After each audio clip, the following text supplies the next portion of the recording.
Sunday night. Welcome to All Lacrosse Live. I'm Gary Groob in Toronto, and with me, as always, I have Shawn Slaght over in Moose Jaw. Shawn, how are you? Doing pretty good, thanks, Gary. It's caroling season, so we're going to be a little bit a little bit hoarse. A little bit hoarse there. It's been a long weekend of it's not one thing, it's another. At least everybody's in the same place today. That's a good thing. Vertigo is vertigone. So, knock on wood. Anyways, and also I have Muffler Mike over in Connecticut. Mike, how are you? I'm good. Excellent. We had a busy week this week. We had 7 games in the NLL. We have news from PLL. We have news from ALL West or ALL Women's.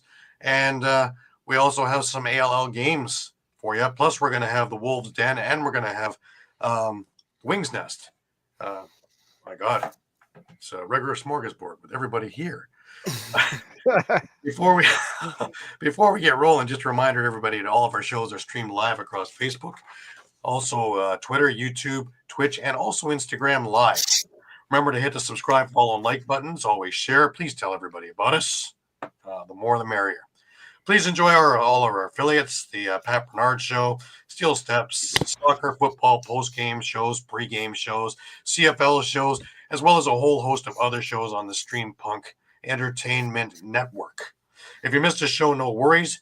You can grab everything on YouTube, whether it's on Streampunk or on our All Across All the Time YouTube page, where you can catch our entire library, as well as interviews, library of shows, retro games, and even more things like press conferences and things like that. So please give it a look.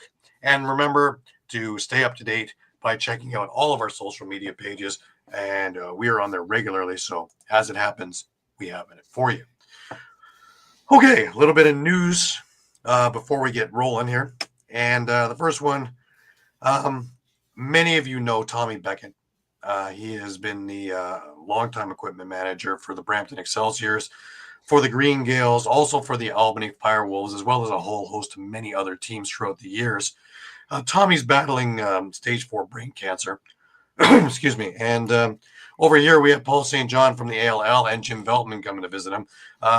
If you can, please, by all means, drop Tommy a line. He's very receptive to it all, and he returns messages and calls immediately. So he has vowed that he is going to be back for the 2026 season. He is going to kick this thing in the teeth and get moving.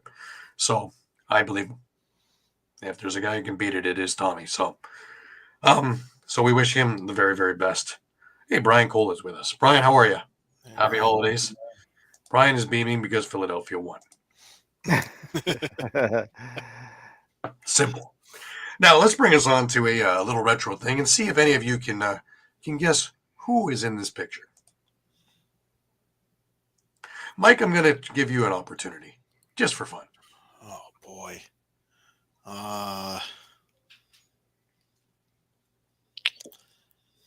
Yeah. All right.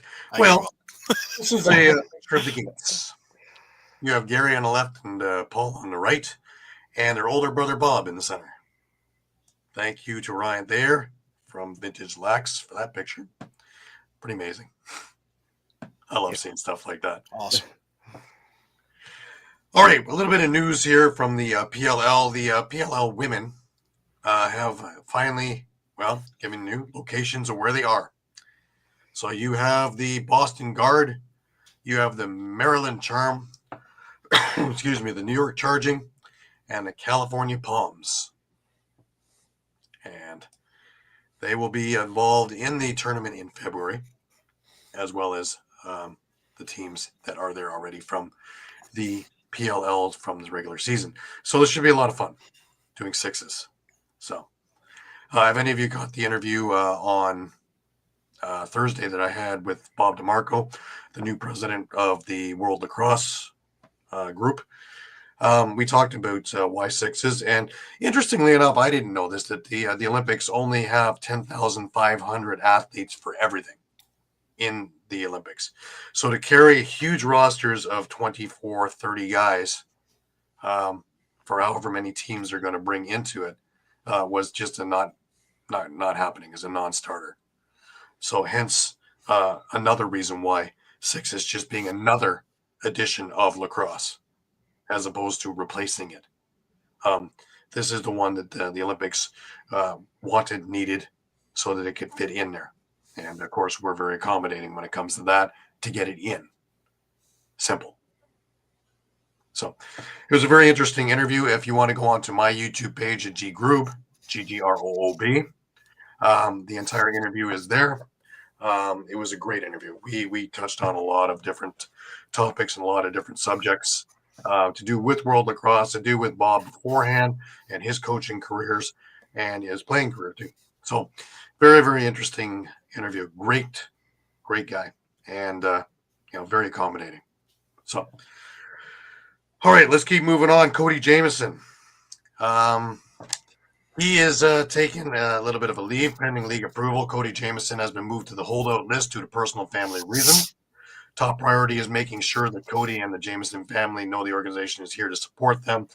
Out of respect for Cody, we have no further comment this time. Ask everybody to respect the family's privacy. I think that's the right thing to do. Yeah. Let him take care of things and then come back when everything is straight. Brian guessed Dan Dawson. Very close. Very close. Alrighty. Onward. We had a couple of milestones. One was actually from the previous week that I just got the graphics during the week. And that was Joey Nardella with 800 NLL faceoff wins. Imagine he would have gotten that last year if he wasn't hurt the year previous. So good to see that. And had about another 20 wins to it this week. So he's well on his way to 900. Dane Smith, 1,100 career points. That's just spectacular. Unbelievable. This guy's getting better with age. Every year he's just that much more dominant. It's just amazing. And any team that has to face Buffalo, how you draw up plans to stop that offense. Well, we saw it this weekend. Also, Josh Byrne with 500 career points. Because remember, when Dane hits a milestone, so does Josh. They do everything together. They both got married this summer together. They both, do everything together. The true idea of best friends. Pretty wild. A couple of signings. Calgary had alluded that their offense was going to be better this week. Josh Sanderson said that and was kind of cryptic. Well, midway through the week, we figured out why. Tyler Bass has signed a 1-year agreement with Roughnecks. Ironically, a lot of the scuttlebutt on the internet was that he saw that they were doing pretty good without him. And he thought while his value was still high, he better get himself signed. Not a bad fiscal responsibility, if you ask me. Right. Otherwise, just another guy in the ALL, right? Exactly. Also, this was a big one. That Michael Sauer signed with Philadelphia, but this is after Albany traded him for a conditional 5th-round pick. Now, what is the condition? This is where I think Albany is shrewd. If he makes the starting lineup at any given point, that 5th-round pick becomes a 3rd-round pick. So now it becomes a pick that's actually useful to Glenn Clark. If they don't use him, well, nothing gained, nothing lost. 5th-round pick. Usually it takes an act of God to get them into the lineup. So we can see about that. Okay, let's move ourselves over to the ALL and a little bit of news over there. The women were delayed with their draft. In fact, the draft is going to be happening this week, I believe the 17th. So a couple of days from now. And the reason was there's been so much interest in joining the WALL East that they had to come up with a new team. And the Arrows are it. So we now have another ALL women's team, which is great. And of course, the WALL East Division operates out of the Iroquois Lacrosse Arena in Ontario. The East Division introduced a restructured draft system, including an expanded 5th team that saw each registered player for the 2024 season draft onto one of the newly created teams: Sirens, Skyhawks, Blazers, Firebirds, and Cobras. Since transitioning into the role of commissioner of the WALL in 2023 has not only been my privilege, but my honor to represent and support every single one of our ladies with new structure and a refreshed approach while we continue to work toward building the league, said WALL East Commissioner Carrie Wells. We welcome back our players for the 2025 season. It is with great excitement that I announce that we're expanding again and have added a sixth team to the division. The Arrows will make their debut on January 4th, 2025, at our first game day at the ILA. It is not without the deepest appreciation of the coaches, players, and continued support of the lacrosse community that we've seen an overwhelming response to registration for 2025, and I commit to continuing to grow this league for years to come. That's incredible. I love seeing that between the wave of what we saw at the Worlds and that is continuing now with huge interest into the WALL East and West, as well as other programs. Now, if we can get grassroots going at full string, that there be, girls' leagues where they don't have to play with the guys all the time. To me, that's going to be great. You remember we had a question a while back in women's sixes if they're going to be wearing equipment. Well, I can now answer that because I was watching one of the tournaments from way out. No, it looks exactly like field. In fact, I thought it very odd. I was watching the Rock Georgia game, and at halftime they had the field players, and all the guys are in their basically box equipment, helmets and all.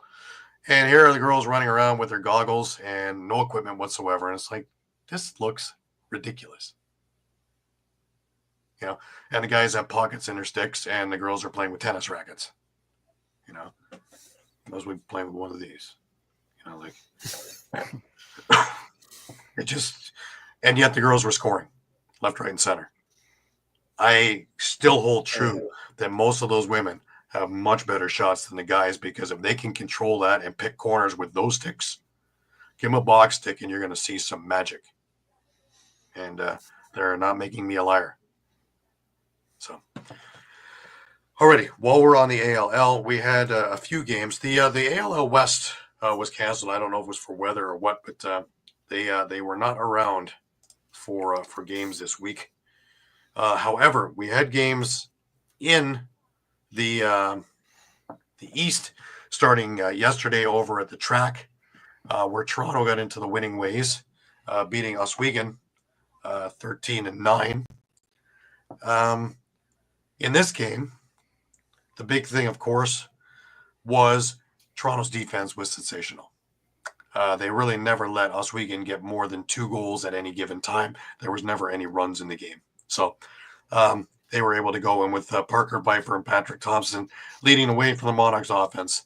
They win 13-9. The second of the 3 games happened the early game this afternoon, and Whitby beat Paris 20-12, and they just look like they never left off from last year winning the championship.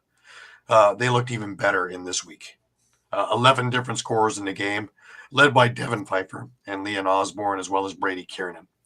Lucas Coot had another strong game in goal as well. So really, they are the team to beat still. The last game of the day was Oshawa versus Six Nations, and Six Nations was finally able to put together a 60-minute game. They beat the Outlaws 18-13. Now, where they normally fell apart would be in the last few minutes of the game, and with 5 minutes to go, they were up 13-12. And unlike some of their MOs in last year and week 1, they didn't fold up like a cheap suit. They pushed the pedal to the metal, scoring 5 of the last 6 goals in the game, winning 18-13. So Dusty Hill was spectacular in net for the Snipers, and let's hope that this is going to be a trend for them. Alrighty. Like I say, in the ALL West, both games were postponed. So up next week, Oshawa is in Brampton on Friday. Peterborough is playing Paris on Saturday. And Toronto, that's it. That's it for just 2 games next week. Christmas week, and there's none in the West. So, alrighty, let's keep rolling here. Eduardo's back. Hey, great news. Eduardo. Yeah, that's awesome. You got an article for us. Great to hear. Nice. Well, Mike, you're looking in your email. Yep. Check your email, yeah. Alrighty. Before we get into the blood and guts of the week in the NLL, of course, we have the ever wonderful Pick'ems. And, well, We're looking better. I Gary. have a We're looking bone to better. pick when Caden comes on this show Yeah. because I was well on my way to my perfect 7-0 until the Dane Dobie effect took over. Mike, you're above 500. Mike, Hey. you're above 500. Shh. Shawn and I are tied up at 10-7. Mike is 9-8. I know you all think it's supposed to say 8 and 9, but really I double checked the math twice. And it is not. Mike is actually above 500. Just twice, eh? Just like- Well, that was just in the last 2 hours. But Caden is sitting at 7-10, and Pat is running up the rear right now at 6-11. Ironically, and I will give him the gears on this one too. He didn't pick Philadelphia to win this week. Pat. Pat. Yes. Yes. I didn't pick Toronto, and I was almost made a liar there.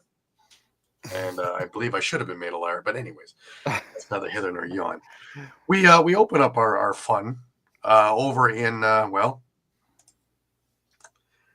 Buffalo goes into Ottawa and comes away with an 18-7 victory.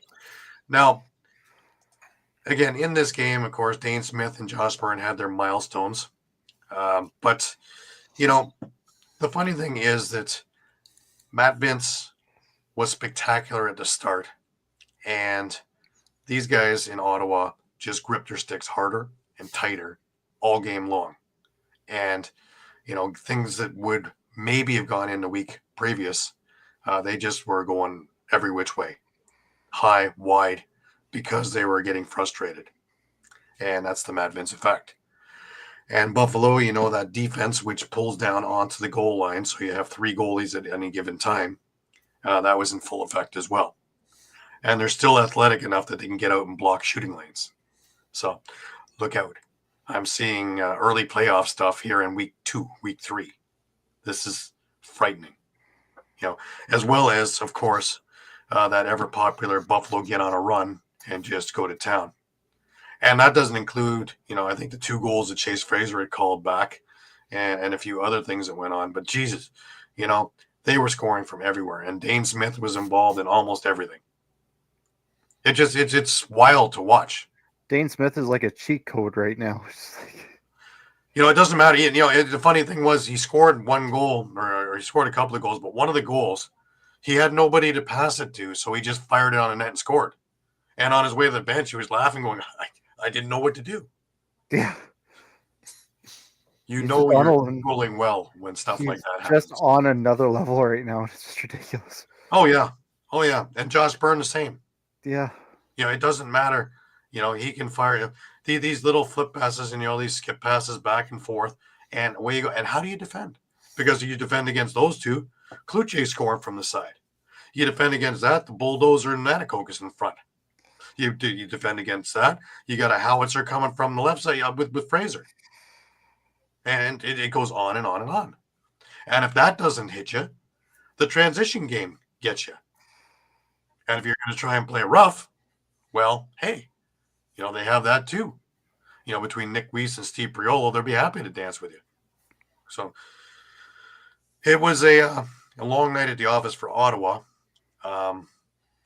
A little bit disconcerting that the fan structure wasn't nearly as big as it was when, of course, when Toronto was in town. But, it is a week and a half to Christmas, right? So I take all these attendance things with a grain of salt. But, yep, Buffalo is looking in midseason form, and beware league. They're, 2-0, look good in both games, had the same MO, as we've seen in the past. You know, in this case, they were a little bit more ahead at the half, but again, full throttle come into the second half and really didn't release until the end of the game. So they're not going to take their foot off your throat when they think you're out of air. They're going to do it when their foot hits the floor. So, three-peat in the cards. It's very possible. Oh yeah. Yeah. You know, if they can stay healthy, and you know the funny thing is something we don't usually see in the last few minutes of the game. They pulled Matt Vince and put Steve Orleman in. Well, they're going to do that. You know, throughout the year, that's going to save them a lot. First of all, unnecessary hits when the game's out of reach on the Matt Vince. Secondly, to give him a little bit of rest here and a little bit of rest there. And if Orleman is doing enough of a job, you might even see Vince, you know, counting to 5, pulling the door every now and again. And then look out. If he's rested and the rest of the team is healthy, they still have quite a lineup. So it's going to be very interesting. But, you know, the team that was really the one that got me and my ire up watching some of this stuff. And, of course, it was during an alumni thing. It was the Philadelphia Wings. And, of course, we have Pat Bernard with us in the Wings nest. And, Pat, I got something for you.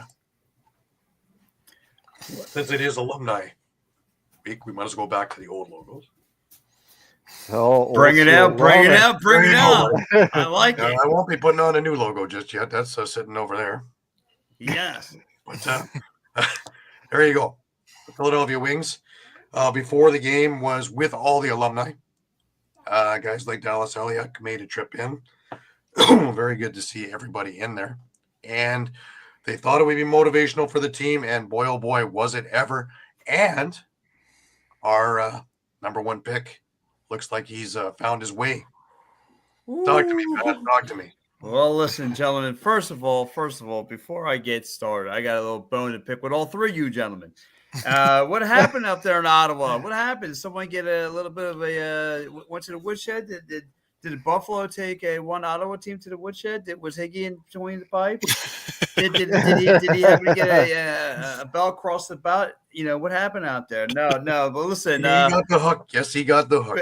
Yeah, because you know why? In Philly land, I've seen this. This is beautiful to me. We don't have those problems no more. You know, I'm sorry, Higgy. Adios, amigos.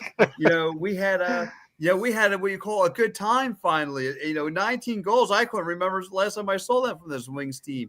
You know, they are so fundamentally sound. 2 weeks ago, the problem was the team was just gelling. I said here on the broadcasting, all it's going to take is a little bit of time to grow, and the growing pains. All that was going to happen during the course of the season. The best thing could have happened was the bye, because now with the bye, this team was gelling on all. You know, this team was clicking on all cylinders. I mean, Blaze Roden sets the tone of the game, gets himself 4 goals. You had Brandon O'Neill got himself 4 goals, and he was a monster. He was a playmaker. He was just – I saw him on 2-1 defenders, and he was just cutting through. You could throw the whole house at him, and the Desert Dogs just did not have an answer for this kid. I mean, this was a really good, solid pickup. You had Joe Resiterance, you know, with 3 goals, you know, being quite the facilitator, holding Cantoni with 1 goal with 9 assists. I mean, this team was just clicking on both sides of the ball. I mean, and on defense, they were shutting things down. They made things hard for the Desert Dogs to do anything.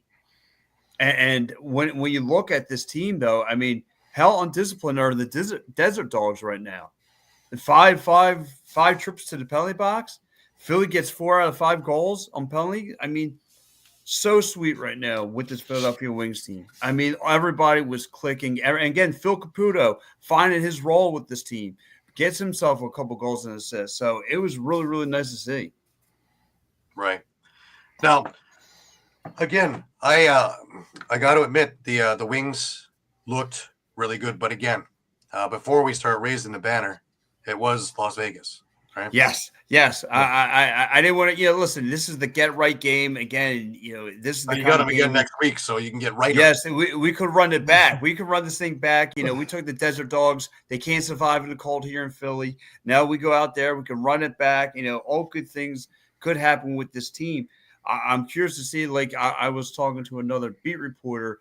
What's this team going to look like against the top tier teams, the Buffaloes and all those guys? But that's going to remain to be seen. Well, Kyle, I can speak for myself and say I was one of them. No. No, actually, I didn't. It's a no from me, but Yeah. But so again, what I could take away from this team on both sides of the ball is really, really sharp offense, good stuff on both. The offense was clicking all cylinders. You had everyone, doing a role. They were again leaving spots, and this team was creating their own shot. So again, I know it's the Desert Dogs. I know this team's 0-3 right now. This team could be 0-4 by Friday. The Philly look like things are turning up for this team. Absolutely. The crowd. Now we only had 6,000 in there, but we had 6,000 very loud people in there. It was a pat. It was so they drew 6,000, a little bit more than 6,000 again, but they were roaring. And this, what was the major story? Can this team even get a home win? I mean, only one home win last year, but you kind of answer the bell a little bit. Again, 19 goals, almost cracking your record, getting put up 20.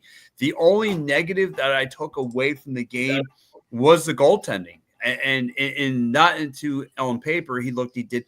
But when you look at him and watch him visually and seeing that he reacts a little slowly to goals that come to secondary goals. So again, if he wants to get like a loose change on the ground, he's kind of slow to go pick that up. So, but that's the only knock I got on Nebu. But other than that, I mean, I'm not complaining about this team. And from what I saw, again, this is what Paul Day needed. Paul Day. Less is more. He revamped this team. He scratched. He built it up now. So things that we were supposed to see from this team are starting to come in the clip. Well, yeah, and you can also throw that American flag up there because Joe Resiteritz, 3 goals, 8 assists. Yes, absolutely. As well as, of course, Brendan O'Neill with 4 goals. So Blaze Reardon, 4 goals, 2 assists. Guys there are starting to gel together. Guys were in the right places at the right time. Down low, shooting from distance, cutting to the net. Again, what a way to set the tone at home, making a statement. Again, this is a look. It could be the Desert Dogs look like they're going to be a bottom feeder team, but it's okay because these are the get right games, get you ready for what I'm looking at, a rush team that's going to probably be problems. So we got to get ready to gear up for that come down the end of December. Right. Well, here's another thing that I can give kudos to that you probably were moaning and groaning about last year quite a bit is the defense, Philadelphia defense. You guys shut down Jonathan Domville. He had 1 goal, 3 assists. You guys shut down Jack Hanna, who is the next big thing, had a goal and an assist. Casey Jackson is the only one who really was a bit of a thorn in the side with 2 goals and 3 assists. Adam Poitras, he had 2 goals, 2 assists as well. But really, all of the firepower that we're hearing about that the Desert Dogs were able to put together, and it really didn't. The game of runs didn't really work for them. It didn't really happen because the defense was there enough to disrupt their flow. Yeah, and what I saw was, again, this team the defense could do whatever you want. They can, when it looks like they're just guarding the perimeter, they can shut down the lane. So it makes it tough. It makes the opposing defense, made the Desert Dogs, it made it tough for them to try and score goals on last night. They had struggled trying to find the back of net, and Philly did, like I said, did find the job just shutting down the lane, shutting down scoring opportunities. Played a lot of man-to-man coverages. What I saw out there, I mean, so again, for them to move that rock, it was tough for them to do. Yeah, I was going to say the other thing I'll add is,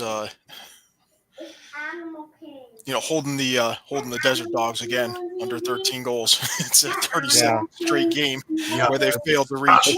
Especially, So 0 in the second quarter, especially. I mean, you put 0 spot up.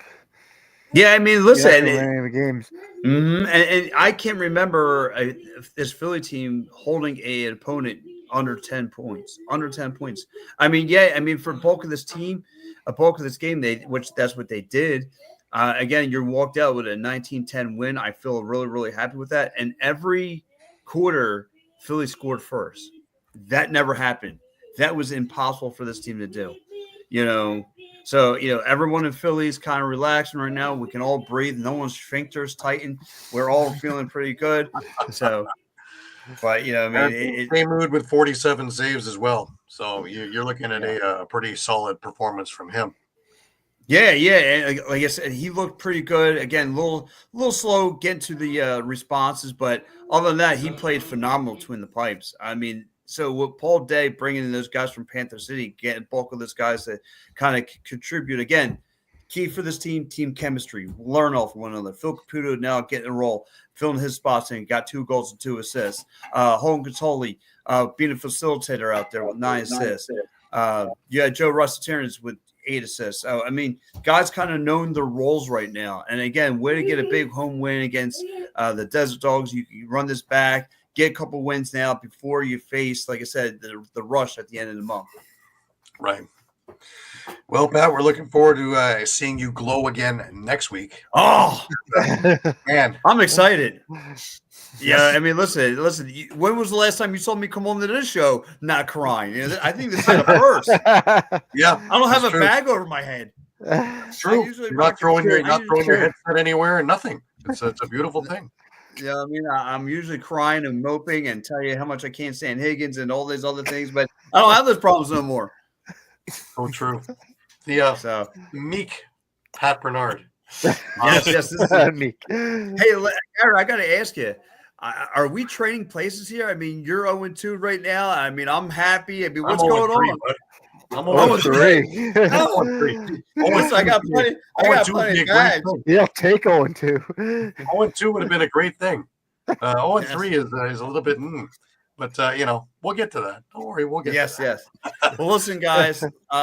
Wings, let's go Wings. Run it back this Friday night, and guys, I'm going to do a Wings post-game show for you guys. So I know it's going to be like 11 o'clock at night, or it might be midnight, but I'll be up here. Run this thing, so I can't wait. My blood is flowing, with Wings on it. So let's go. Let's get this done. Absolutely. We'll see you next week, Pat. Thanks very much. See you, buddy. Go Wings. That was Pat Bernard with the Wings Nest. Pretty awesome. I love watching Pat when he's was in a good mood. Explains so much. Absolutely. Well, we had the good. We've had the bad. Time for the ugly. And over comes the Wolves' Den. Let's bring on Keaton. Listen, I already heard you don't need to go there. I went to the game. I already felt it. I'm not going to throw the headset because it's attached to the thing. And, I don't. This is $100. I'm not going to break this thing. Anyway, He's lost for words here. While you're gathering your thoughts, you may not throw your headset, but this segment's getting on the high blood pressure line. That's for sure. Yeah. High blood pressure. We're gonna just start with a very easy thing. Yeah, it looked like it was in hand. And allow me to put this up here. These pick'ems. That's the 1 in my 6-1. Of course. Yeah, Gary. So sad. So sad you didn't get your 7-0. Boo-hoo. I'm looking at my gambling. That one kind of hurt. That one hurt you. That one kind of hurt. The Bet365 hurt. The who you got, with of course Jake and Evan. That one hurt. and it hurt you. You know how much it hurt me? Nowadays, when you want to swear at somebody, you just look at them and go, Dane Dobie. Dane Dobie. Dane Dobie. It's going to be like Mr. Burns and Homer Simpson for crying out loud. Dane Dobie. Yeah. Public enemy number 1 in Albany. I see that man in my nightmares now. I'm gonna close my eyes and see Dane Dobie scoring goals. I'm just curious. Where did the defense go when you started seeing him get on a run? I would have put 5 guys on him. Yeah. You know, the post game with Clark is up, and he really had nothing to say. I mean, honestly, after a performance like that, I mean, great for Calgary 2 weeks in a row. You know, last week a huge win against Halifax, 18-17 in overtime, and then a 13-12 overtime win against Albany. It's just he has no words, and honestly, I kind of agree. It's to a point of where do we go from that? Like, what do we It's a focus learning on? experience. It happened early in the season. That's the good thing. That yes, It and that's happened in the playoffs. You watch something that has never happened before. It is record setting. And we probably won't witness this again anytime soon with any luck. But like I say, it happens. That's the beauty of sport. And somebody gets on a roll. Now, would it make you feel better if you had 8 different scores? you know that's what I think about. It's more concerning than who got the goals to me. Yeah. Yeah. And coach wasn't happy about the effort in the end anyway. It was just a fact of how the defense ended. You know, they started off so strong, and I have it right here too. Obviously, there was 7 goals through the first period alone, 5 from Albany. After that, there was back-to-back 3-goal periods. Right. You saw a 2-1 from Calgary in the second, where they made it 6-4, and then Albany going into the fourth went up 8-5 to in the 2-1 in the third. So it was besides the first and the fourth, it was a defensive powered game, and I'd even argue in the first it was a defensive minded game because Albany could have really ran away with it in the first. They were out shooting them, they were outplaying them, they completely dominated play, in my personal opinion, through the first quarter, and then Calgary found their game. They settled down, they settled in, and they relaxed, and it worked for them there. It went right from there, and it worked. And it worked perfectly. Obviously, it worked perfectly. They came back. Right.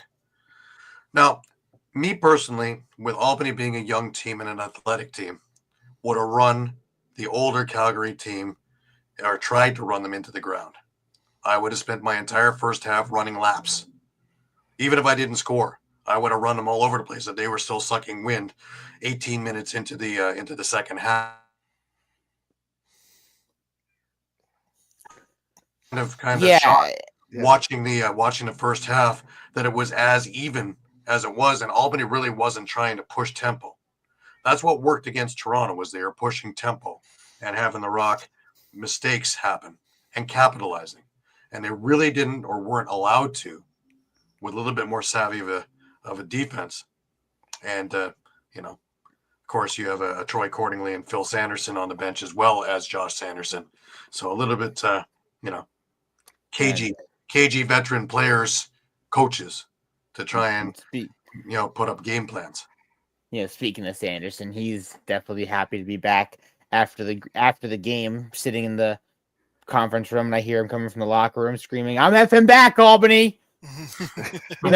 Playing for the Albany Attack back in the early 2000s, I think it was. So never got the chance to experience him there, but now coaching with Calgary. So I think he's definitely happy to be back. And in the same vein, so is Dane Dobie. I mean, was a part of that San Diego team that got knocked out by Albany last year in the playoffs. So he definitely felt happy about that game as well. And I mean, obviously it was a part of the whole revenge kind of thing. And obviously he wants to get back at them. I think we have one more contest against them later on in the season. So it's a revenge game now. Revenge is a mindset. It's ironic though, because we were all looking for what Tyler Pace was going to bring because all week it was cryptic stuff from Josh Sanderson. Our offense is going to be better and this, that, and the other. And they signed Tyler Pace, re-sign him. And that's not the story. Dixon isn't the story. It's Doby. Jesse King's not the story. It's Doby. But again, if it were all those guys, would it make it feel any better? No. It's more of the growing pains of the Albany team. And these gaffes are going to happen. Let them happen now. Learn from them and don't let them happen again. And everything is smooth sailing. I have the goals and assists marks for both of the teams here. And Pace put up 4 assists in that game back. So, I talked with Coach earlier before the game, as I like to try to do. And, talked about Pace. He mentioned Pace. I asked him about, like, you watch Dane Doby and you watch Curtis Dixon both put up 5 goals against Halifax in that comeback. And he's like, well, you mentioned those 2, but you also mentioned King. You mentioned Cook. You mentioned Pace. And it's 3 guys who all put up points. I mean, King, obviously 7 assists. Dixon with 5 points, 2 goals, 3 assists. Cook with 4 points, 2 goals, 2 assists. And Pace at the 4 assists. Not to mention, Dane Doby's 8 goals in the 4th and overtime quarter. Considering he had 0 points until the 4th quarter. I don't know. Somebody must have said something because that usually doesn't happen until somebody's gotten into your craw. And he he felt like he wasn't, and he said he didn't felt like he was doing a whole lot. And then it came to a point of like, oh, no, the ball's in my stick. Now I just have gotten on a run. He went on a run, and it felt like the coach was giving him the ball. It's like, it was a coach, was it the players, was it just anybody, was it just give me the ball? No, it was just everything. It was just everything was going so perfectly well for him. And even on a night where Albany had four plus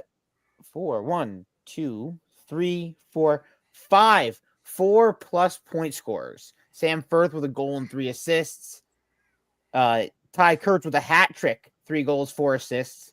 Alex Simmons, 5 assists. Ethan Walker, 3 goals, 3 assists for the hat trick. And Eric Fennell with his first set of points in Albany for 5 assists. All those points combined, and Dane Doby just said, that's all null and void because I'm Dane Doby. Well, I've got one more stat for you, and you're not going to like it. And we've talked about it before. Is that Calgary went 5 for 6 on the power play, and Albany went, 1 for 5 on the power play. That is what we saw last year too. That is the stat that we've been talking about now for 2 seasons, and it seems to be the only chink in the armor on a consistent basis, the kryptonite, if you will. Because if they go 2 for 5, we don't go to overtime. If they go 3 for 5, Doby probably doesn't even get on that run. So that's really standing out to me because it's not a one-off. It's a consistent thing. Whereas if they're actually 3 for 5 or 3 for 6, that becomes news that we're talking about. So what can be done about that is the question that I have and that I would be bringing up the next time you're talking with Clarkey or any of the others, that special teams seems to be a consistent issue. I was going to say, it's funny, just from what Gary's saying with the learning thing is, with all the winning that Albany's done, you still have to remember, this is a very young team. Very. Still. They're going to go through their bumps. Sure. It's good to get those bumps out at the start of the season. And like Gary said earlier on, it's good to get those bumps out at the start of the season. It's just 2 overtime losses at home against teams you should probably be beating. I mean, obviously, I know we all picked Albany. I don't want to toot my own horn, but I did say watch out for Toronto because they went on the run against Halifax in a comeback, and they did it again. Now, who knows? Can you bet against them after Dane Doby performance like that? But the question is, like you said, what's the change? Where does the change go? And what do? Because they seem like they have a good mindset on what to do for the power play. I mean, the ball was being moved very well. They're moving the ball very well. They obviously are setting up behind the net, trying to get two players to converge on the guy behind the net to find shooters in the back. But obviously it's not working. It worked a little bit last season, but not enough. And it's definitely not working now. At this point, like we said last week, can we just like negate the penalty? I don't want them no more. I don't want the power play. I don't want it. Like they can have it. I'd score shorthanded. I'm fine. No more power play until we figure it out. I also want to bring up another issue is, you have one of the best face-off men in the league, and we just talked about he had his 800th career face-off win. Yes, he did come out on top 17-12, but Justin Ignacio looked really good against a top-notch face-off man like a Joe Nardella, who trains these guys how to take face-offs. And, you're talking about close to 500 against one of the best. If that doesn't bring up the stock of an Ignacio, I don't know what will. And that's more or less out of the blue, because I really didn't expect him to have that kind of performance. But come down the stretch, that came in really handy, because that helped feed that run. Nardella wins a couple more of those faceoffs in the fourth, and Albany has possession. And whether they score or not, they chew clock. So again, it's little pieces like that that really go unnoticed in the score sheet that I spend a lot of time trying to figure out. And these things are the things that stand out to me. Obviously turnovers and other things like that, and intercept and other mistakes, they come into play. But it's the ones that don't seem to make it and are not glaring that are the ones that multiply. It's death by 1,000 cuts, right? Not any one of those are going to hurt you severely. Put them together and one after the other, and there you are. And unfortunately, in this game, everything had to happen in sequence for it to work. And the lacrosse gods are awful funny that way. And sure enough, click, click, click, click, click, and there it was, right? So I wouldn't hold my head down, and I don't think that Clarkie's message in the next practice during the week is okay. Here's what it is. What it is. Take it, learn from it, study the film, especially the fourth, and where the things went wrong from the face-off on outward, as well as positioning, because it's also setting picks and it's also doing the little things. When you take a look, we talked about the Buffalo game. Why has Buffalo been so successful? Is it because Dane Smith and Josh Burns solely? No. It doesn't hurt to have goal scorers that can score from anywhere, of course. But it's all the other things, the setting the picks. It's the defensive thing. You take a look. How big do you think it is in Buffalo that they picked up Dawson? Everybody thought, okay, he's at the end of his career. He just wants to be close to home. I think that was the thing that put him over the line last year to win the championship. I think this year he's playing with an edge like he was 10 years younger, like he was still with Rochester in that three-peat. He has that kind of streak on him right now, and you can see it in his eyes. And is he going to go and rush, back and forth? No, you got guys for that. But he is going to be one mean SOB when you're coming near the crease. And if you think he's going to be making many mistakes there, he's not. And guys around him, he only makes them better. So that's the thing with veteran leadership as opposed to the guys who are still learning it. Albany's got probably the most talent in the league as young guys. But they're still susceptible to making those young guy errors. And we witnessed that Saturday. Now, as they grow throughout the year, this is the second year they're together. As they grow throughout the year, and as Clarkie has the chance to run with this, you're going to see that a lot less. Whereas waves might be like this right now, they'll be more like this as the season goes along to ripples. When that happens, then we got something. You know, I want to go back to talking about Nardella before I continue on that. Let's look at 2 years ago. When Nardella was hurt, Albany was at bottom of the league. You know, that without the season without Nardella gets them Dyson. So that's part of that one part. Year he's back, they go to the NLL finals. So I mean, obviously having Nardella is wonderful. It's beautiful. He is arguably maybe the best face-off man in the league right now. And like you said, it's great to be in a learning space under Nardella. It's just great to have a guy like that as a part of the team. Yep. But I want to talk about veteran presence, like you were talking about. You know, that's one of the big things of why we picked up Eric Fennell. Talked to Coach about that. That's one reason why, obviously, he's a big body like that. But it's good to have that veteran presence. It's good that, you know, he's been around for a while. He knows what's going on with the league. He knows how to win, how to play, how to, you know, teach these younger guys. I kind of wonder, going towards a push in for a playoff run, if they're going to acquire another veteran type guy, another veteran defense, veteran transition type guy to, you know, help teach, help these players learn the game and get better, because like we always say, it's a very young Albany team, and veteran presence will not help in any case, shape, or form. Obviously, they have some great vets on the team right now. Colton Watkinson, the captain, Captain Colt. You obviously have Eric Fennell, John Wagner, just some names to be named. Yeah, I agree. But like I say, as the season goes on, watch how these gaps happen less and less. That's the beauty of the learning curve. I don't be surprised if some of the guys who are sitting left press box, who are NLL caliber, should be in the lineup every day, don't get moved for veteran presence things coming down the stretch.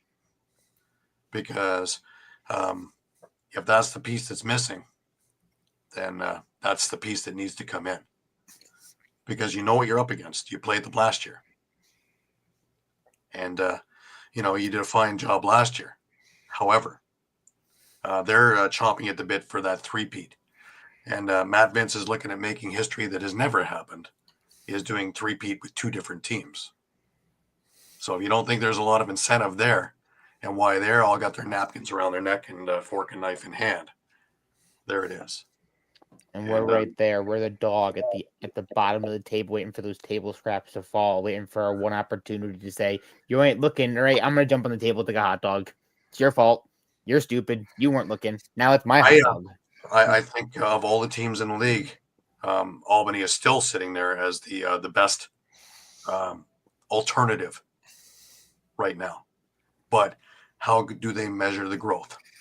That's where I'm looking, and it's up to them. It really is in their court right now.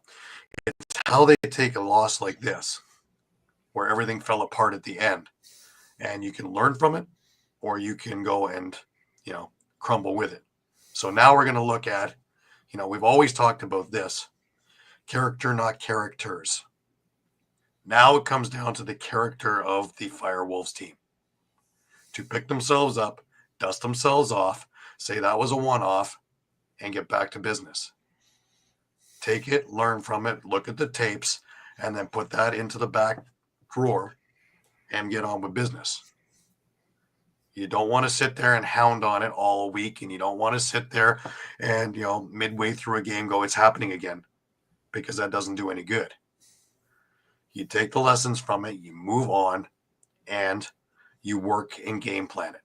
And you also take a look at all the little things we talked about here that can lead and take that little pebble and make it into that big snowball down the hill, right? If you can eliminate that, then you're set. You know, it's crazy, because that's kind of exactly how Corky explained the end of the game. It's just like a boulder going down a hill, and it just kept going and going and going and going. And he was like, "Yeah, I saw this happening. You push a rock down the hill, it's just going to continue to roll and get bigger and bigger, picking up more and more steam until, you know, crashes right through the wall." And that's what certainly it did. Yeah. And while you're helpless, while you're watching it come at you. Yeah. But like I say, it's character. It's what you do with that result is the character that I'm looking at.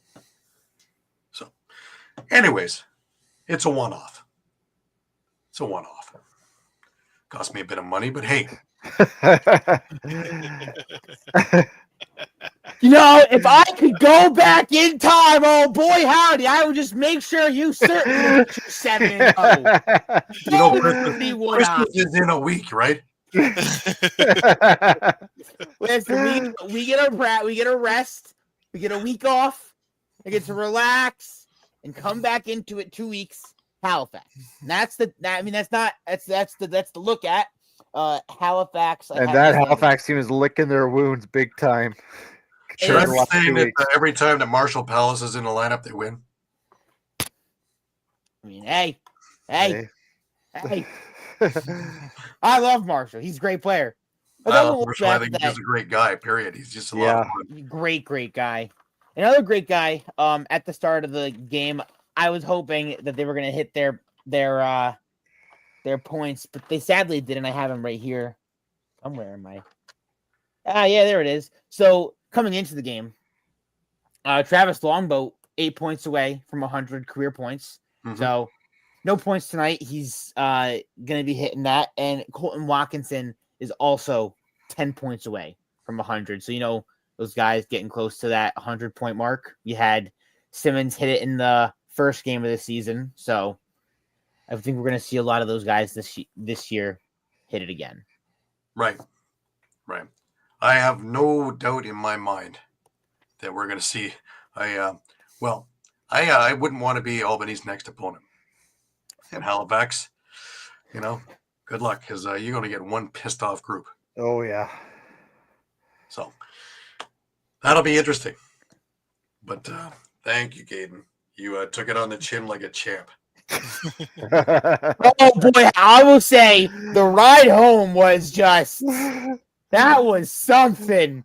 Just everything, you know, it's a lot better sitting back on it because, you know, it's third game of the season. But just watching that goal go in after watching Dane Dobie did what he did, I was like, it was so deflating. The arena, dropped, like, it was so quiet. You haven't been deflated, man. I flew home from Edmonton after the Rock lost to the Edmonton Rush. Yeah. The last minute goal. So, yeah. Deflated. You know, yeah, I've seen it. And you mentioned crowd sizes. Week 1, Albany brought in 4883, which is a pretty good number for opening week. You know, and you were saying it for every game. Don't look at numbers too deeply because it's Christmas. It's coming up on Christmas, so don't be surprised. Albany put up 38-31 this week. Which isn't bad still in this time, not. a week out from Christmas with all the parties and all the other things to do. I'm not surprised. The NLL has to come around this one because, it's going to be like this as long as they're going to have it falling into Christmas. Now, after Christmas, you watch the week between Christmas and New Year's. If people aren't all on a cruise somewhere, that's when they're going to be coming in. January 4th is the first game for the Firewolves at home after their little road stretch and after the holiday season, where they will take on Vegas in the nice, beautiful New York cold in January. And yes, Philly's bad, but oh boy. Oh, hey, made it Saskatchewan. Saskatchewan, they go to your stuff in t-shirts. Yeah. That's bathing suit weather. Absolutely. Bathing suit weather, like tank tops, shorts, flip-flops. What are we talking about? Oh, yes. I've been to Saskatchewan in February. Yes. It's a whole different kind of cold. Oh, yeah. We don't have to worry about wind. It's just darn cold. You know, minus 25 is just an easy thing. You know? What? That's normal, right? That's normal. It is there. This here. You get the minus 25 plus the wins, so it feels like minus 40. And then, yeah. Absolutely. Yeah. Absolutely. So you throw around ice snowballs Yep. because you don't need these things here. You just I'm just hoping that it freezes over well enough that I can just skate a little bit on the pond this year. That's all I'm hoping for. I have a feeling. I have a feeling.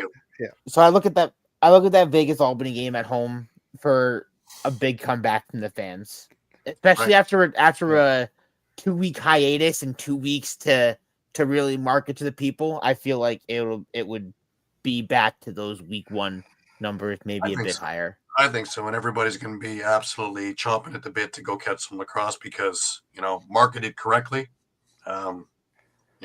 it's a great atmosphere. And I've been at the Albany atmosphere, and it is a great little place there. And I love it. The whole complex, from parking right on in, everything is easy. Everything is easy. Really great setup. And hopefully we'll see you again this year. I don't know if Toronto takes a trip down. I don't think they do, but if I can make it out there just to make it out there, I will. Yeah, I tend to do that kind of stuff. Absolutely. My cars have a lot of miles on them. Anyways, Caden, thank you very, very much. If you're going to come on to the show next week and talk about some of the other stuff, you're welcome. If not, we wish you the best of the holiday season. But I have a feeling you'll be talking about a game or two of something. Absolutely.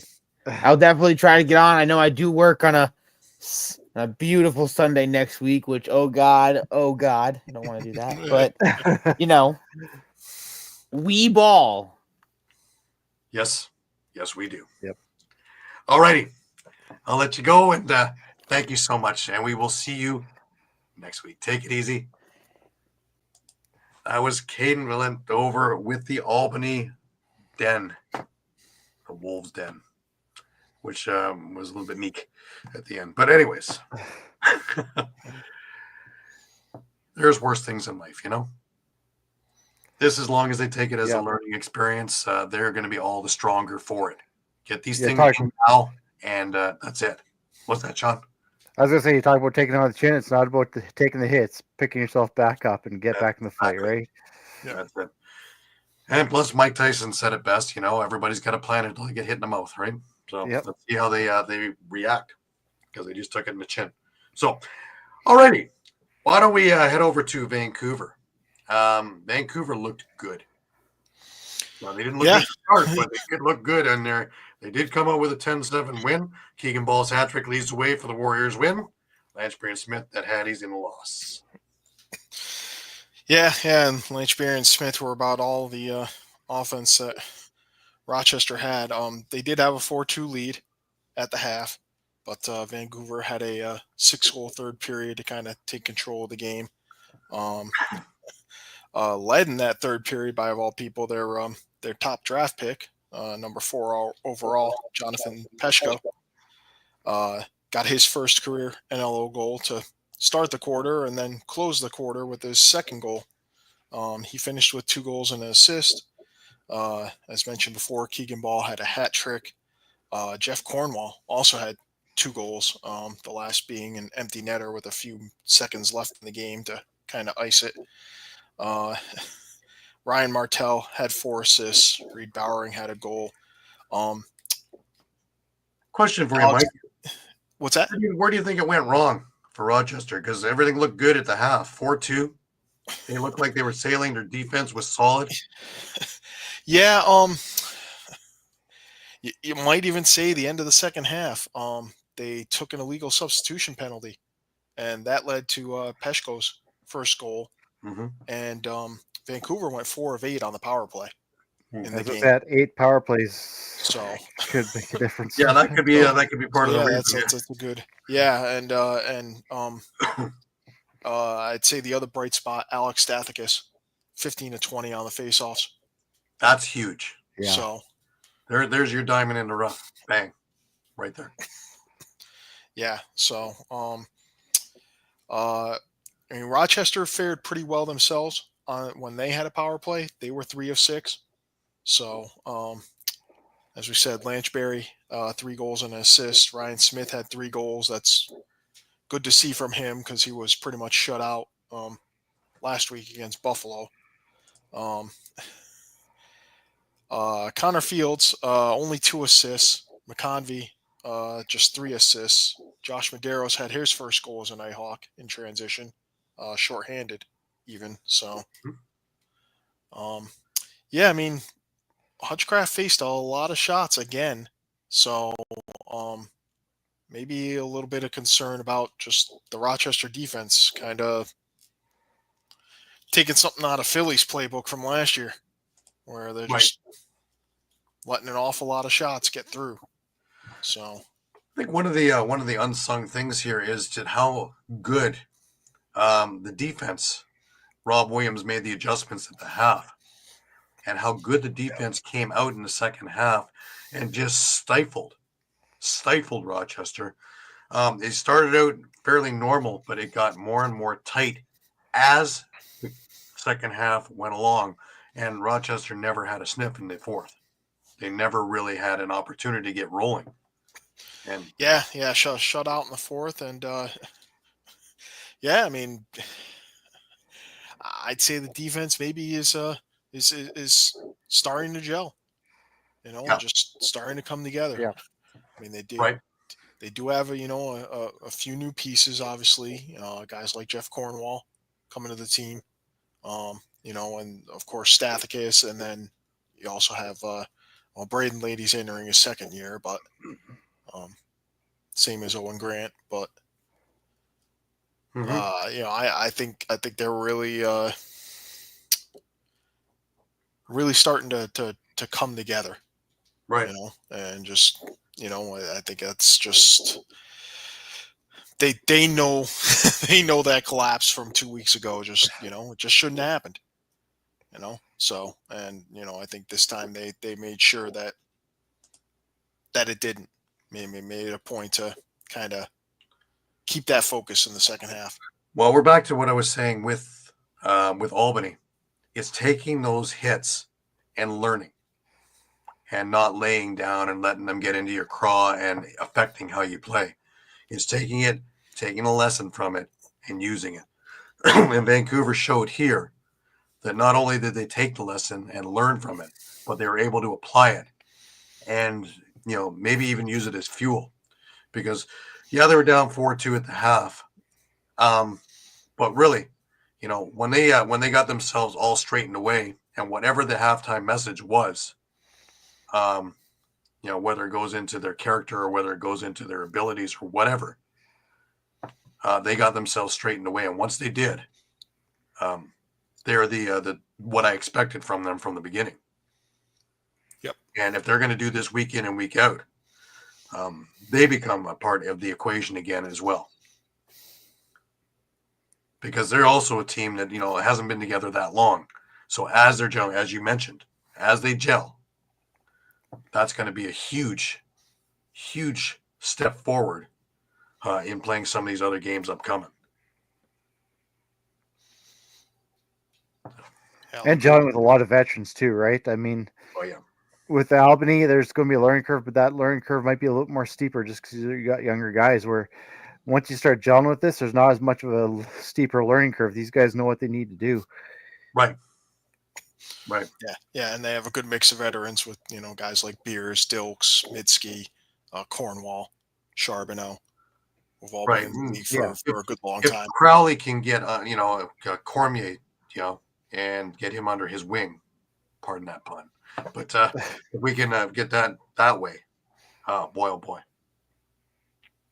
You've already got all that raw talent. And if you can get them acclimated and accustomed to the NLL way of things, look out. Yep. All right, let's move forward. The next game on there is the Seals. San Diego wins. They take Colorado down 14-11. Berg's 4 goals leaked away in that rivalry victory. Yeah, and this is a lone meeting, so San Diego kind of has that tiebreaker on Colorado and doesn't have to see him again. So, What that does also is it takes all that steam that Colorado is building, and there it goes. Now they got to try and rebuild that again, because now you can take a look and see when you have a formidable opponent. All the things we were talking about, all those pluses, aren't always pluses. You know, so I still think Dylan Ward put together a great performance. That's a real big time, offense that he had to face. So, but like we'd all taken a look at, it's just there's so many waves that San Diego been throwing them. And when Westberg is on, that there's not many things he's going to be missing. Right. So, Right. But again, down the stretch, once this team has played, 16, 17 games, if they don't pace themselves, this is going to become a problem. Because what's the average age on there? 30? It's on the higher side. Yeah. Right. It's up there. It's up there with Toronto and Buffalo, and so. Right, but Toronto and Buffalo have a lot of games where they're not doing a whole lot of traveling to. True. That's the difference in the East.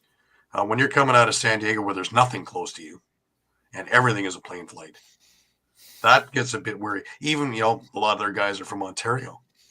So everything is a plane flight, unless they're playing here in Toronto or playing Buffalo.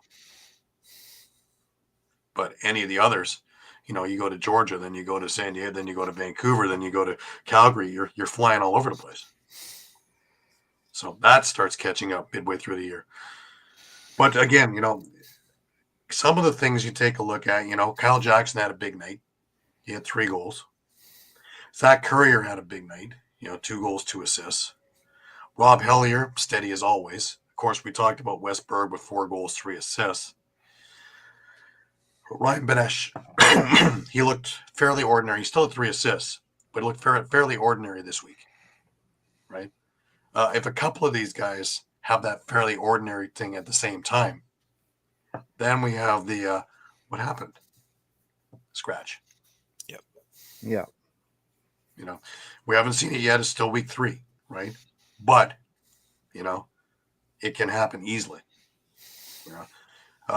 The Christmas break will be good for everybody. But, if they start getting into that where you have 5 games in 4 weeks, then what? They're going to happen. It's a natural way of things. Yeah.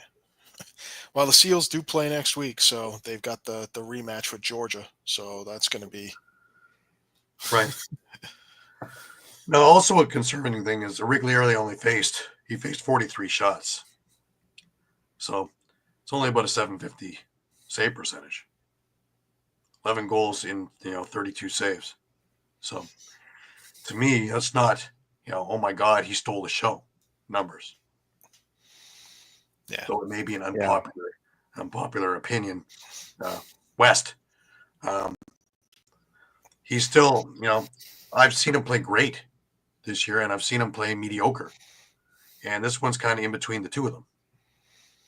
So to get to that Bob Watson, Matt Vince, Dallas Eliak level, that has to be here to here. See the high level consistency. Yeah. Exactly. Every week. Yeah. Otherwise, when the upper teams come in, then what? You get lit up like a Christmas tree. And then, of course, the goalie that's behind you, Mike Poulin, Hall of Fame goalie. But Poulin's been around since what, 2000? Let's face it, these passes probably basically semi-retired. Well, yeah, he's one of the 2 goaltending coaches. Now, Yeah. that's a hell of a tandem with Bob Watson and Mike Poulin as your goaltending coaches. But, if something goes wrong, as we saw in week 1, it took only a little bit to get him back right. But still, there is still that tendency. He's still very young. Yeah, and just looking ahead at their schedule, week 5 they're off, and then week 6 they host Ottawa, and week 7 they're at Vancouver. So things Right. definitely. Colorado does get maybe a chance to reset next week, though. They host Halifax, so Right. Well, like I say, it's just interesting, and I'm more curious about how this all plays out because again, we have such different dynamics with different teams. You know, you're taking a look. We're talking Albany, and they're young. You're looking at Calgary, and it's the veteran leadership they got in the win because they didn't panic. You take a look at someone like Toronto, really put together a pretty good game. We'll talk about that in a minute. And, you know, then you look at San Diego, who went with all veterans and, you know, guys who are on the edge of not being in their prime. But if they all work together, if they can put it together for a full season, they easily can go all the way to face the Bandits in what might be called the Geritol Bowl. But, you know, take a look at the Bandits. Do they look like they lost a step? No. No. So if they can put it together and if they believe and if they can stay healthy, the Seals are another one that are in the top 4. And the first couple of weeks have done nothing to sway me from that idea that they will be in the top 4. But again, the big but is how do they react in the second half of the season? That's what's caught them in the last couple of years. You know, whether you want to say it's this or that or the other, a lot of it has to do with them being run down, hence injuries. Hence guys being out of the lineup because of injuries, and then that affects the rest of the team, puts more strain on the team, creates other injuries. Again, it's the stuff that we don't see on the paper all the time. You know, sometimes you have to do a little bit of extra addition and subtraction and a little bit of the math to why things are the way they are. It's not all black and white and strictly to the numbers. Well, he didn't have a good game and that's why. No, why? Because this guy, and this guy who feed him are hurt. And this guy got hurt because he was doing what these other 2 guys were doing because they were out 2 weeks earlier. That's the reason. Or these guys are all tired now because they had to do twice as much because the other guys were doing.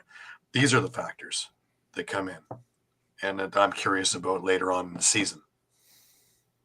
Just little things like that. But right now they look good, you know, and they're able to put up a lot of numbers. Hellier looks like he's been a part of that group for years, doesn't he? He just fits right in. Right in. You know, him and Berg that's a power play you don't want to face. You just don't want to take that penalty because you take a look, it comes from everywhere. You know, you got Benesh, you know, and if he has an off night like this one and they still pull out a, 3-goal victory over a strong team. Wow. Let alone Jackson, having a good night. It's in waves. And if those waves can stay healthy, then look out. Yeah. All right, let's keep moving. Of course, Georgia, another team that I thought was going to be big. This one surprised me because I thought Georgia was going to do a lot more than they did here. And I got to give credit where credit's due. And I've been all over Toronto. I can't call myself a homer because I've been all over their offense. I've been all over their defense. And yes, they've had injuries, but injuries are in the defense, not the non-existent offense. Lyle Thompson leads away with 3 goals, 2 assists, including the game-winning thing to outduel the Rock. Now, there were a number of things in this game. The first half looked an awful lot like, the Rock I've been watching for the first couple of weeks. There wasn't a whole lot of interest. There wasn't a whole lot of inside anything. Defense looked a little stronger with Brad Cree in there, but still making mistakes, still taking undisciplined penalties. The Desnu thing, he took a double minor which included the penalty, unsportsmanlike, and then he couldn't shut up and took a 10-minute misconduct. When you're coming off winning the Defensive Player of the Year, they need you on the floor. Yeah, we can get somebody else to sit in the box. Thanks. You need to zip it, and you being a veteran need to zip it. The extra words aren't gonna. You're not gonna win an argument, and the referee's gonna look at you. You're right. Sorry, I take the penalty back. Zip it as much as you want to get it in the middle of the game. Of course, Georgia got a power play goal and a shorthanded goal in that first half. 6-3 at the half. And again, didn't look very interesting. Not a lot of inside stuff. However, the 3 goals that they scored, 2 of those 3 were from the inside. And Josh Dawick again. Chris Boucher also. I got to give it credit. Aaron Woods was all over the crease too. He looked like he belonged in that lineup. So if there's a bright spark to the new thing, they sat Marley Angus and they put Aaron Woods in and paid dividends. We go into the second half, and Toronto actually made the adjustments. I guess they realized that inside is where they're doing. They went a whole lot more inside, and this game became a lot closer. In fact, the defense started looking like defense of old, shutting down Georgia. They outscored them 3-1 in the third quarter, and it was a 1-goal game. Early on in the fourth, they tied it. Georgia did take the lead again, 8-7. Now here's where things get weird. Toronto scores, and I believe it was Aaron Woods. The goal was waved off. Georgia goes down the other end, scores. Toronto challenges. Now, I've looked at this video 100 times. Even on a broadcast, they're saying you can see that it's the Georgia foot that's on the crease and the Toronto guy is outside the crease. Yet, they come back after review and call it inconclusive, and the Georgia goal scores. Well, that in spades turns the momentum of the game, as well as the game that would have been tied is now a 2-goal difference. So if you want your TSN turning point, that was it right there. And for the life of me, I've watched it again and again and again and again till I'm blue in the face. And I can't see what's inconclusive about it, other than the response to me was, but anyways. Toronto actually puts it together and pulls up their socks, and with 4 minutes left, ties up the game. And when the game is on the line, shouldn't you be looking for the ball going to one of two, either Andrew Q or Lyle Thompson? Well, didn't it go to Lyle Thompson? Did he not turn his defenseman inside out and fired a beautiful shot to the short side where Rose's leg was about this far away from the post? And and it went. With 1 minute left. Toronto did make another attempt, and Brett Dobson was there and made a beautiful play, and then made another beautiful play to get the ball up the floor. And that killed out the clock. And, Toronto is now 0-3. Georgia wins a nail-biter. But to take away things from this game, one, Georgia didn't walk all over Toronto like I expected. I thought that lineup really could do some damage to a really depleted Rock defense. And they didn't. Rose looks solid. Does he look like goaltender of the year from last year? No. But did he cost him this game? No. Enthusiastic things are that Toronto was able to make adjustments and looked a lot better. They had, their transition game, though it didn't really do all that much, it did score, and it, came alive, which is something I haven't seen much of this year either. Jake Darlison in his first NLL game was sent in transition off a long lead pass from Nick Rose, and looked like he's been doing it his whole life. with beautiful goal. So, there are a lot of things that are positives. Dan Craig got on the scoreboard. Corey Small had a decent game. The guys who have been silent, who need to be leading. The only one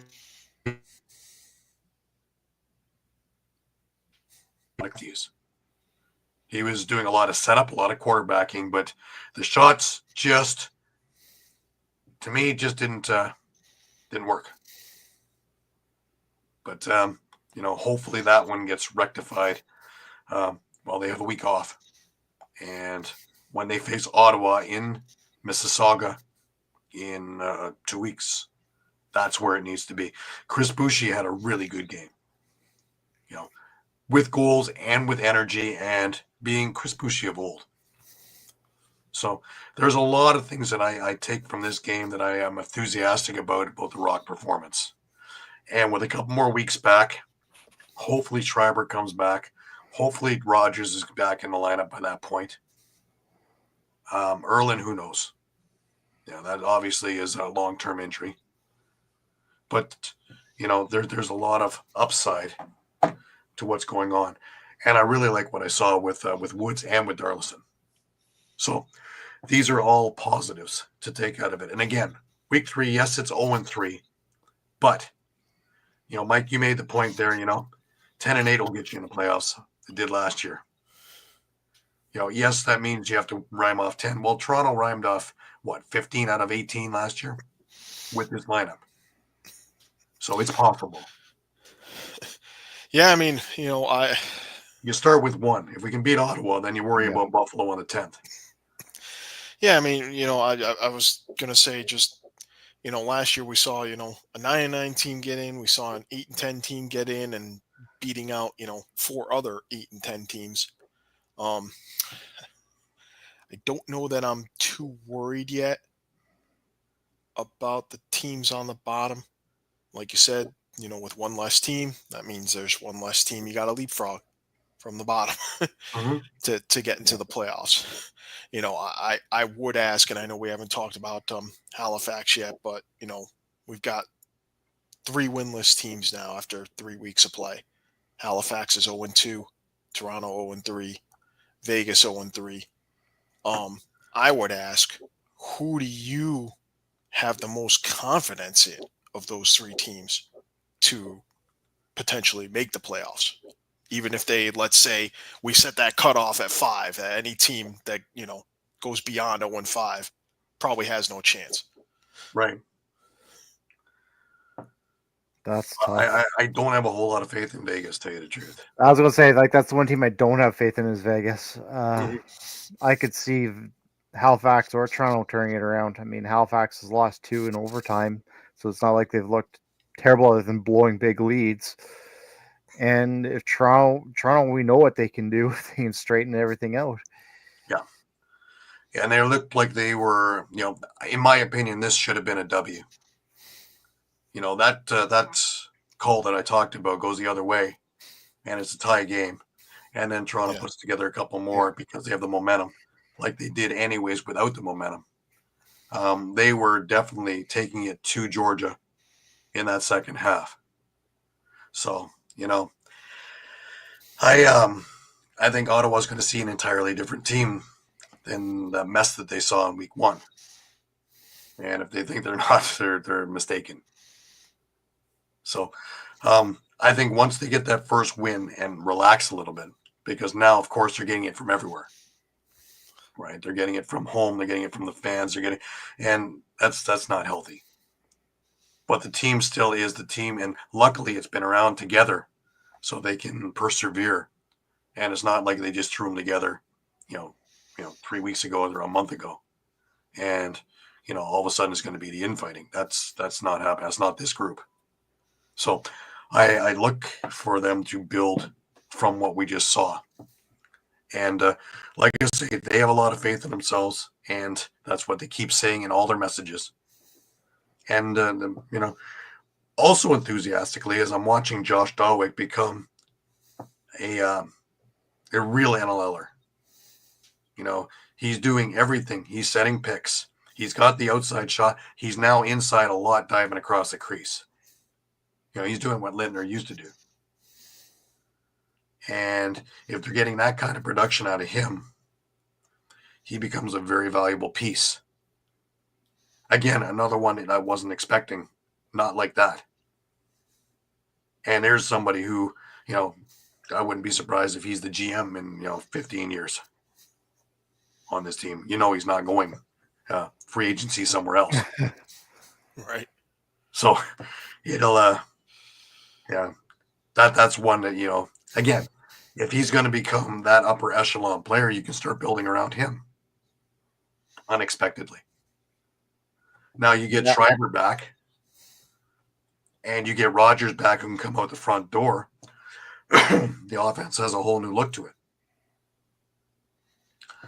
You get Rogers back and you get Latrell Harris back, and the transition game has a whole new look to it. So it's just a couple of tinkering pieces, but those are huge pieces. And it affects everything about the game. So, just my 2 cents on that. I agree with what Ashley Docking said is, chill. We don't have to send oh my God, the sky's falling. It's not. It's not. Is it into a dire situation? Close. But I've also watched Toronto go 0-8 to start the season. I've also watched Georgia go 0-7 or 0-8 to start a season and almost salvage things. We're not anywhere near there. So everybody needs to kind of comment, let the guys do what they do. Unless you're planning on picking up a stick and helping out by scoring 3 goals in the game, kick back, relax, enjoy. We should do it. Until you're on the payroll, we shouldn't be doing anything. I'll let these guys figure it out. They have a lot more years in it. And with that kind of talent, I don't put them away from anything yet. However, a loss to Ottawa and it goes 0-4, then we start looking at, the noose is starting to go. Yep. Then options become a little bit more severe and difficult because they've went youth with the veteran thing because they know that the veterans are going sooner or later. So they're trying to sprinkle in the youth now where you're going to have to go with more youth. What's happened right away is with injuries, now you have an influx of a lot of youth. So you become, one of those teams that are just kind of trying to feel it. So with injuries coming back, that's where it all comes. So until they have their full lineup in there, calm, because getting all, oh my God, isn't helping anything. It's just annoying, and it just, everybody has an opinion. Is it right? Is it wrong? Who knows? Who cares? But, kick back, enjoy the ride. Every team is going to go through the ups and downs. Get it out of the way first, and then sit and enjoy and watch other teams do it. All right, let's move on. That's enough talking about that. We have a win in Saskatchewan, and we have a Toronto West win in Saskatchewan. Yeah. You've put it to me very gently. Yeah. Talked about Mark Matthews, how you like that offense with the Zach Mans. Yeah. Between Zach Mans and, Levi Anderson. Yeah. I know we're running along, but there's a lot to unpack in this game, too. So you just have to bear with me. Absolutely. Yeah, because, I believe it was Holden Garland said it in the post game, which, again, we have on our YouTube. This rush team can run for days. And that's exactly what happened here. Is they actually, and he said it, they knew Halifax was getting gassed in that second half. And they knew that the Rush knew that they could just keep running, and they just wore them down. And something went off with Zach Mans. I guess let's start in the third period. Between whistles, Rubber Church just takes a nasty cross check to the back, goes down. Derek Keenan did confirm after the game it's a high ankle sprain.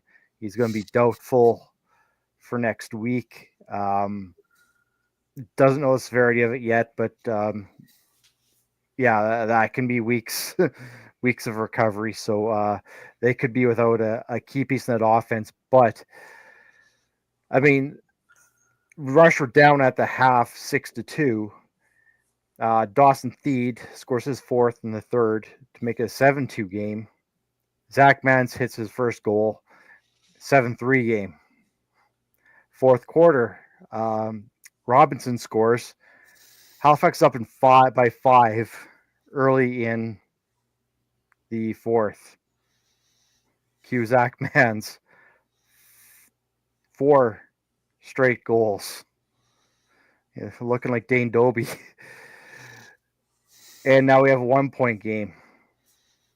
Levi Anderson, with his first National Lacrosse League goal, ties up this game and sends it into overtime. Beautiful coach dive at that. Yeah, and I talked to Derek Keenan about that. And he said, you know what? He's still learning this offense, but that was just an athlete making an athletic play. Yep. And just seeing that guy live, I mean, like I told you guys, he's built like a linebacker. Like, I would not want to get in that guy's way. Yeah, he's a big guy. So then we head to overtime. And we go nearly half of overtime without a goal. I mean, that's the story of the game. It was a pretty low-scoring game as it was. Both Shiliano and Hill played lights out. And, you know, for any naysayers with Shiliano, I mean, that's 2 straight games now where he's actually played really, really well. But in that extra frame, Mitch Wild takes a slashing call and puts Rush on the power play. And as I talked to Zach after the game, he said he went up to Jimmy Quinlan and said, put me out there, get me an open shot. I'm ending this. That's what he did. They got him an open shot. He picked the corner. Game over. Right. So, and like I said, you know, all those goals that second half came off that Mark Matthews trade from Toronto with Levi Anderson, Zach Mans. It's the gift that keeps on giving. And how many goals has Mark Matthews had this year? Let me count on one hand. There you go. Yeah. So some of the things I just want to point out here, at least on the Rush side, on the defensive end, Jake Boudreau, 21 loose balls. Wow. Mike Messenger, 10 loose balls. Matt Hossack, 10 loose balls and 4 caused turnovers. Wow. This defense is just eating everything up. Yeah. Unbelievable. And then let's go to the faceoff dot where you have Jake Withers back for Halifax. Jake Nasso goes 12 for 21 and out duels. Probably one of the best in the league. That's impressive. Yeah.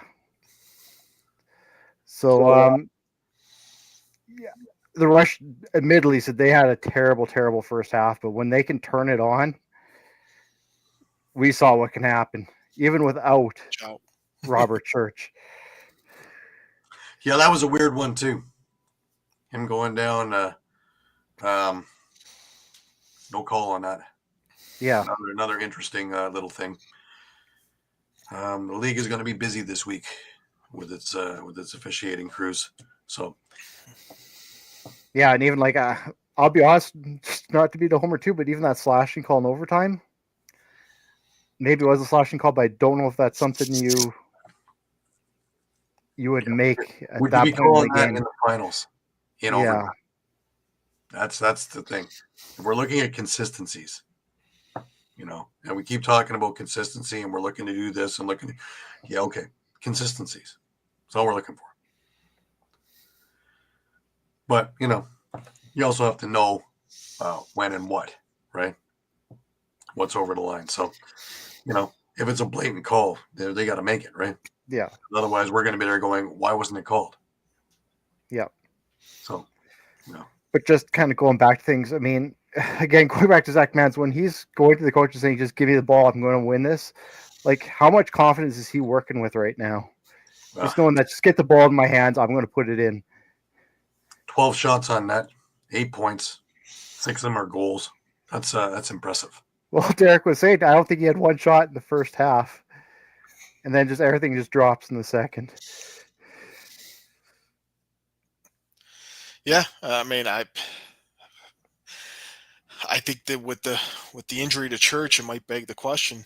If you're Saskatchewan, what do you do? Do you go out looking for? We've talked about how many good players are on the street right now, and just I'm just going to throw some names out there of some righty forwards if they think they want to sign a righty forward off the street. You got Callum Crawford, you got Dan Lintner, you got Josh Courier, you got Nathaniel Kazevnikov, who you could bring back. A lot of those guys you talked have already been on that roster before. I mean, I'm just curious why nobody's picked up Stephen Keogh. That's another one. yeah. So, I mean, I think about Toronto for that one, to tell you the truth. And I apologize, I don't know what side he's on right now, but you still have Zawada sitting on the practice roster. Mm-hmm. He's a righty, so He's a righty. Yeah. you just promote him, or, I mean, is it worth it for them to just ride and just play lefty heavy the next, let's say, 3-4 games? Right. You're gonna have Mans, and you're gonna have Keenan, and either Anderson or Clark Walter. Well, and Walter was a healthy scratch this game, too. So you So- keep that in mind as well. Yeah. Right. So, and I think I'm missing a lefty on that side too, right? So, Yeah, unfortunately I don't have the depth chart in front of me either. But Well, I think Saskatchewan has a big test this week coming because they're going to be going into Rochester. So that's going to be a bigger test, I think. That's a quicker team. That's a team that's going to test them offensively and defensively. Yeah. So this is a pretty good litmus test right there. In fact, they I think might be getting a little desperate after dropping 2 after winning their yeah. open. There's So, that one. There's that one, and there's the Georgia San Diego game. That are games that are circled as games of the week. yeah. Halifax, I guess- Colorado, Philadelphia, Vegas, but those Well, are and that's the other side I was going to look at. Is looking at Halifax on the other side. Like, where do you sit now? You've blown 2 big leads in 2 straight games. Yeah. Like, where's the issue there? well, they are retooling, and it's about getting together again because, again, there's a lot of pieces that are missing that were there, and yeah, you can rely on Clark Peterson, and you can rely on Theed, but there's still Randy Stotts as well. But you're missing with Banesh not there. That was the centerpiece on this thing, as well as a couple other things. Having Tyson Bell on the injury reserve also took a real hit into the transition and defense. Because, again, just like when Latrell Harris is out with a rock, between the speed that Tyson Bell has and the mean streak that he has as well, everybody is honest around the net. And if you can take that liberty because he's not in the lineup, that one hurts. Withers, I can put that to maybe be a bit of rust, and he'll probably be that much more cunning. Yeah.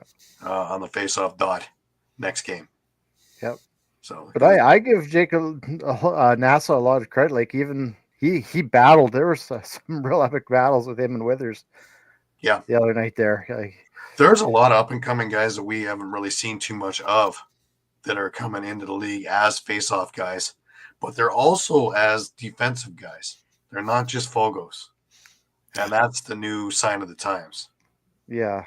Because I know, like Derek, I mentioned before, Derek usually doesn't like the Fogo type guy, and we did talk about it a little bit after the pre-game or post-game too. Derek saying like he's actually doing well, kind of learning the system on defense as well, and coming around to play on the floor as well, taking face-offs. That's big because that'll keep him on the lineup. Yeah. Yep. All right. Let's leave it there. Interesting week. We have a much lighter week next week. There's only 4 games heading into Christmas. Again, like we said, Philadelphia, Vegas. If you are a insomniac, that is 10:30 Eastern. So Pat's post-game show is going to be at 2:00 in the morning. So if you can't sleep, 2 a.m. Get your coffee going, yeah. game, or if you're a early worker, you can check it out on your way to work. On the Saturday, there's 3 games: Saskatchewan, Rochester, Halifax, Colorado, and Georgia, San Diego. And that's it. And say ALL's only got 2 games next weekend as well. So we're ramping down to Christmas.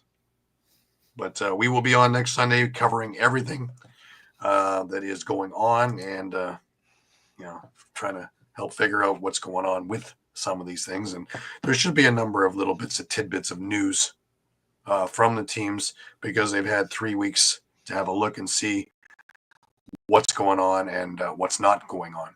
So should be interesting.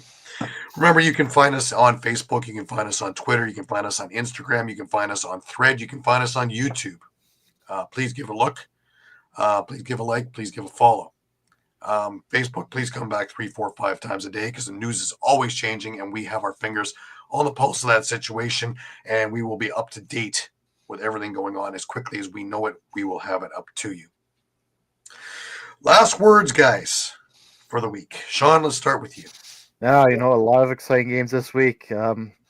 Shorter week this week, and like you said, smaller crowds this week. I know in Saskatchewan there's a pretty small crowd as well.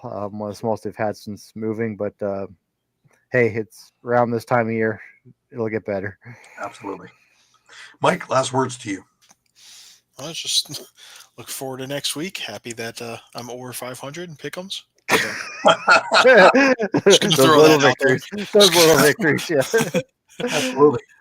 We're gonna resurrect the Muffler Mike fan club for this. They'll have signs with the numbers as they go along. My word to everybody is relax. We're still early on in the season. Midway, then it's time to panic. Relax. If your team isn't 3-0, don't worry. If your team is 3-0, enjoy it. If you're in the middle of the bunch, relax. Everything is going to find its way to whichever way it's supposed to go. And we have great minds. We're lucky because we got the greatest players in the world and the greatest minds in the world to figure it all out. So just chill and enjoy the season. And until next week, remember, keep your stakes high and keep your spirits higher. Have a great week. And until we meet again, we will see you next week.